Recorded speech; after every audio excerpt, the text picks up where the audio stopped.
Well, good day, my friends. It's your old pal Jordan the Lion and the beautiful Katie. Hello. And today we are in Concord, Massachusetts. I remember when I was in high school reading about the great authors that lived up here, and they're actually buried up here. So we're gonna dive into Henry David Thoreau, Ralph Waldo Emerson, Louisa May Alcott, all those Walden Pond, all that famous writing that was done up here. I'm gonna show you where it happened and how it was kind of inspired. So Daze with Jordan the Lion, you all, and Katie. It begins right now.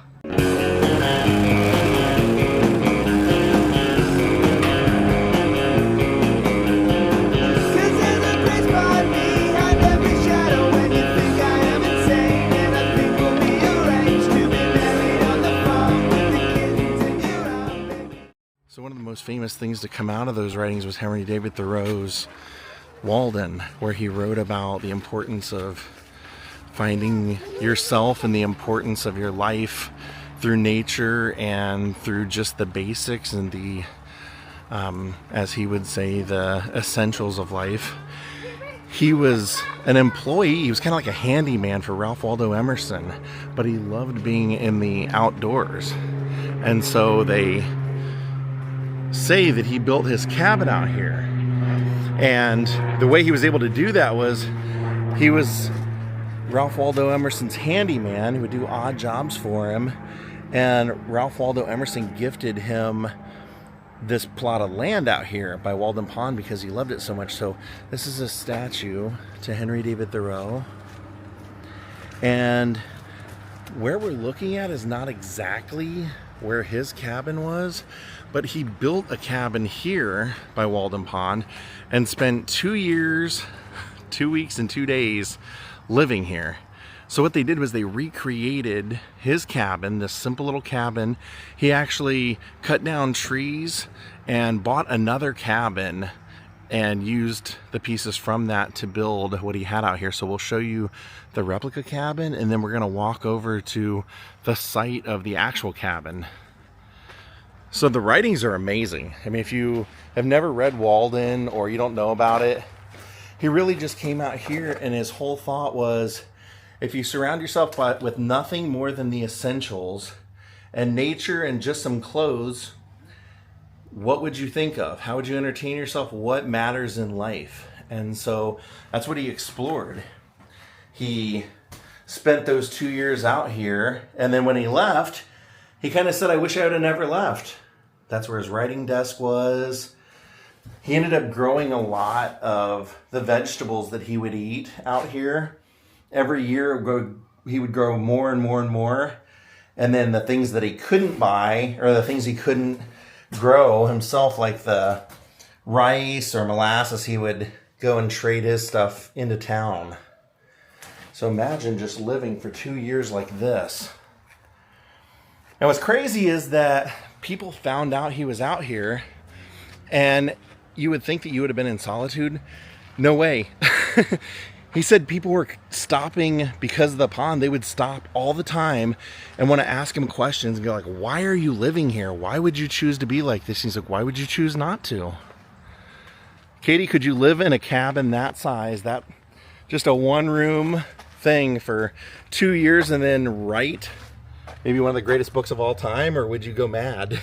Well, I'm gonna go with mad for 300, Bob. Let's walk through Walden Pond. This is actually a reservation now, and we'll show you where the original cabin was. I love that they do have a statue of him out here. Even for his day, he was seen as kind of a weirdo, crazy man. People couldn't really grasp what his philosophy was all about or why you would choose to live like this, but he was happy.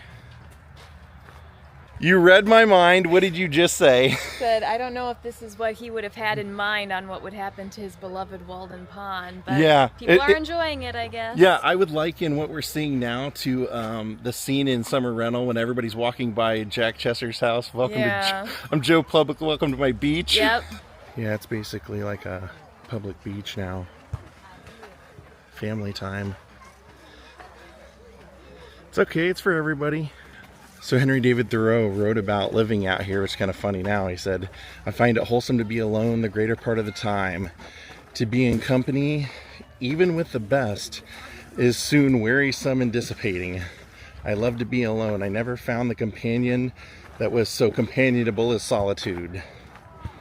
He would also say, "I learned this, at least, by my experiment, that if one advances confidently in one direction of his dreams and endeavors to live the life which he has imagined, he will meet with a success unexpected in common hours."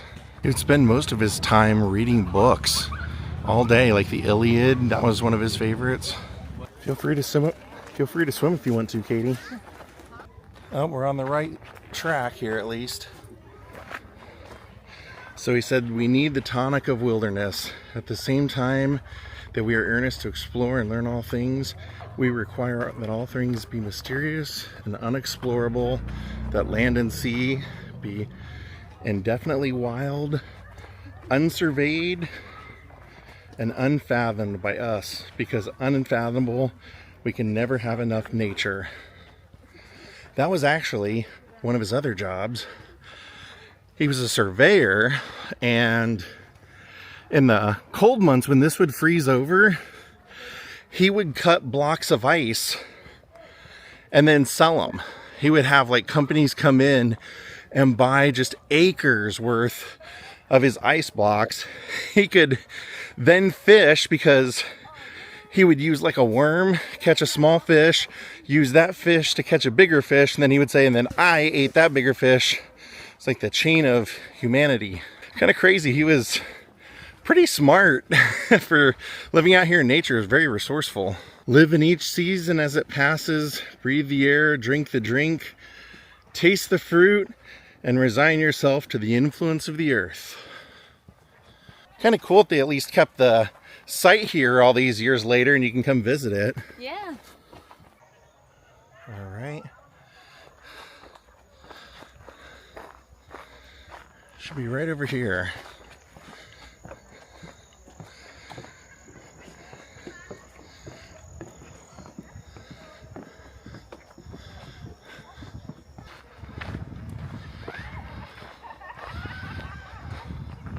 It says Thoreau enjoyed his time at Walden. His placement of the house was deliberate and offered views of the cove and pond. He found beauty and meaning in his daily activities and immediate surroundings. In summer, he bathed in the pond daily, awakening to not only the day, but to life itself. Wyman's Meadow displayed the changing seasons and inspiration for his journaling, so we'll show you that on the way out.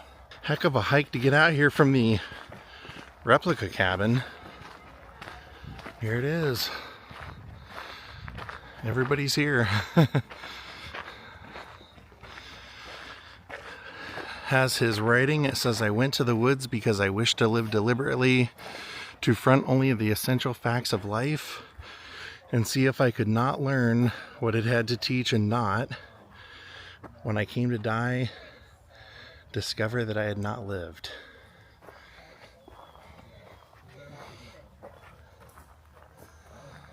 So the original home site was right over here.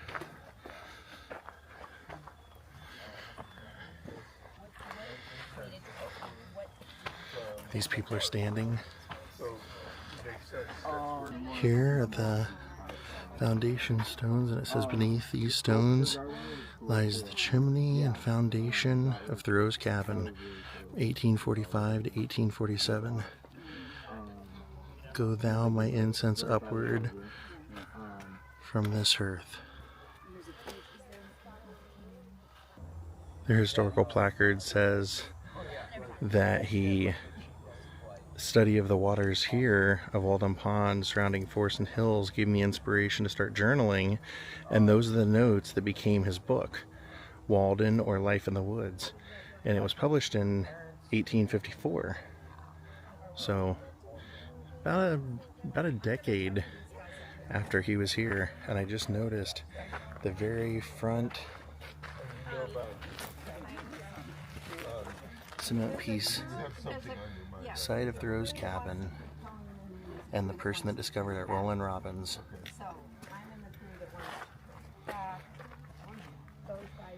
And people stacking stones over there, but over here they have the site marked where his woodshed was that we saw behind the house. So over here, I like that they put stones there to outline where the cabin would have been and the shed and everything. So if you come here, it's very easy to identify. He would often describe the painted leaves of the seasons changing, and we read up there that he liked to watch Walden Pond, which is right over there. But then they also mentioned Wyman Meadow, and that's right here. So it was a different body of water. Beautiful Walden Pond. This beautiful house here was Ralph Waldo Emerson's house. He was an essayist, a lecturer, a philosopher. Most notable, he was the father of transcendentalism. And he was basically a proponent of being a nonconformist, being yourself, not changing for others. And as I mentioned, Henry David Thoreau was his handyman here. They were very good friends. So on top of all that, Emerson was also a poet. He was an abolitionist. He was good friends with Walt Whitman also, and Walt Whitman actually said that he considered Emerson his master. So they do have a placard. They do tours here, but I don't believe they'll allow me to film it. So I figured I would just show this was one of the things that you can do while you're here. Visit the Emerson house. He was a champion of individualism, critical thinking, and he was a critic of people that gave in to societal norms and weren't themselves. So I know we can at least walk up to the walkway, because they do have a sign that says it's his house. This was a huge writers community of the time. A lot of famous writers were living here. They would share their work with each other, talk about it. Very thriving community. So let's go see where Louisa May Alcott lived. Very short drive over there as well from the Emerson house. So Katie, we are over at Louisa May Alcott's house, and I told you we were coming today, and you immediately knew about this place. Yes, this is Orchard House. This is where she wrote Little Women. Yes, this was the Alcott's farmhouse. This is, they had apparently moved like 30 times or something in their life, and this was the first time that they had ever actually had a home that they could call a home. In 1857, Amos purchased 12 acres of land here with a manor house. They've been on the property since the 1660s. He only paid $945 for this place. He made a lot of improvements over the course of the next year, and he even wrote about it in his journals. So eventually, they had actually moved 20 to 30 times and decided that this was finally where they found their home. So you'll notice right here it says Louisa May Alcott's Orchard House, a witness house to the Redcoat Line of March on 19th April 1775, proudly honors the residents Timothy Hoare and his son Timothy Jr., who bravely fought for the independence in the American Revolution. That's pretty amazing, because that's a lot of history for this house, way beyond even just her history. But yes, this was the famous house that she was living in, the house that she actually wrote Little Women in.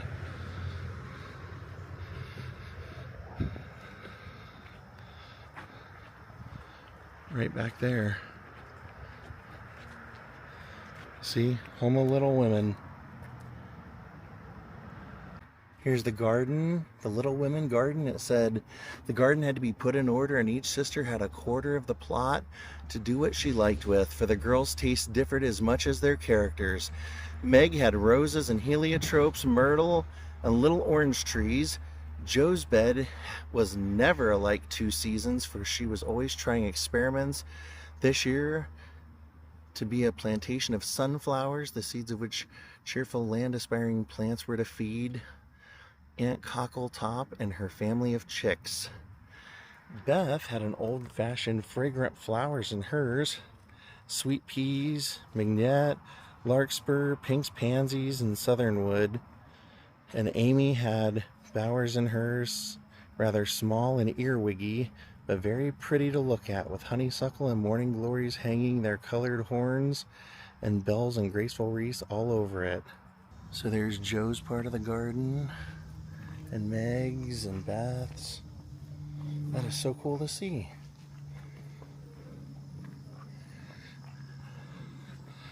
Then back here, see the National Register of Historic Places. Right up there it says the Concord School of Philosophy, so that's on the same grounds as the house. But here's the side entry. Nice big house. You can tour. You have to book it in advance though. They get a ton of visitors here. We noticed when we came up there was no parking or anything. So let's go out to her grave now. Here we are. Sleepy Hollow Cemetery. This is not the Sleepy Hollow, New York. This is just happens to also be called Sleepy Hollow Cemetery. I believe we're going to the part of the cemetery called Artist's Ridge. Wow, that's amazing. There's our sign for Author's Ridge. So there's a sign that says graves of Henry David Thoreau, Nathaniel Hawthorne, Louisa May Alcott, and Ralph Waldo Emerson. So I think we're going up this hill. Katie was smart enough to notice that I saw this, but I thought this was pointing that way. There's a weird arrow at the very top that points up. So thank God she saw that. I've been driving around in circles. I think they're all up here together. This big one right here, John Thoreau and family.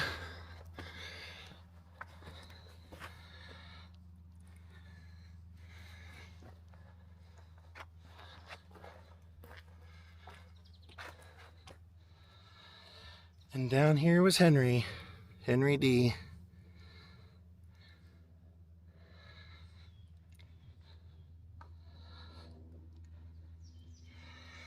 He had the right idea. He really did.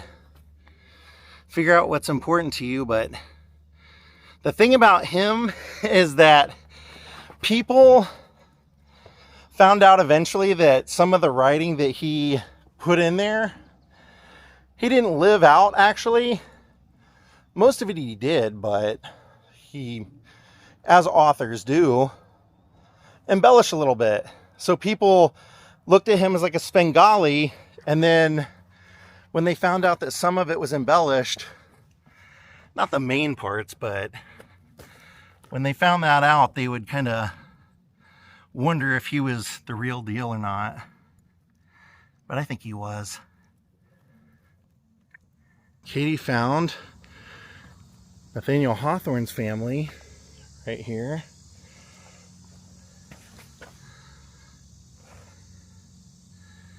I am resurrection and the life. It's the daughter of Nathaniel Hawthorne. And he would be, where is he at? I think he's marked right there with a pencil on him. That must be, yeah. I would think so. I think since people are leaving pencils here as well, doesn't say his full name, but does say Hawthorne. And then these two are notifying us that one is Sophia, his wife, and the other is Una. Reinterred here, it says. So you have to kind of believe that that's got to be Nathaniel Hawthorne.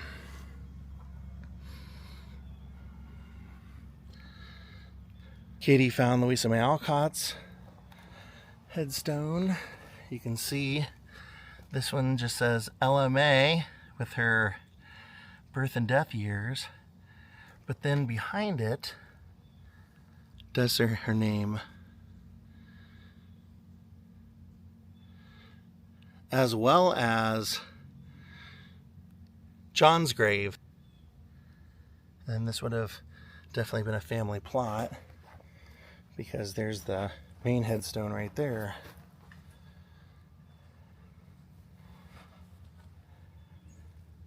So we gotta go a little further to find Ralph Waldo Emerson. For some reason, I thought I read that he was buried right next to Henry David Thoreau, but apparently not, because he's in a family plot.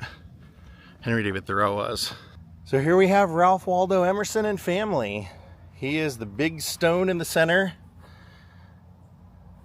Leader of the transcendentalist movement of nonconformity, be yourself, don't give in to society.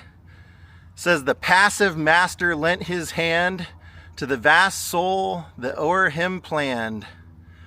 Born in Boston, May 25th, 1803. Died in Concord, April 27th, 1882. Right next to him is his wife, Lydian, wife of Ralph Waldo Emerson. Says born September 20th, 1802, close by Plymouth Rock, as she loved to remember. And then over here was his daughter, Ellen Tucker Emerson. Says, daughter of Ralph Waldo and Lydian Emerson, her life was happy in that among the scenes of real life she wrought upon the plan that pleased her childish thought. Wow. That is a beautiful piece of marble that he has there. Wow. And fans have left him notes. I'm glad I finally got to come see some of Concord. There is so much more to see. So many more authors. There was like an author's house. But these were the main ones I wanted to kind of check out today. So I hope you guys enjoyed it. Thank you all for watching. We'll see you next time. Have a great night and goodbye.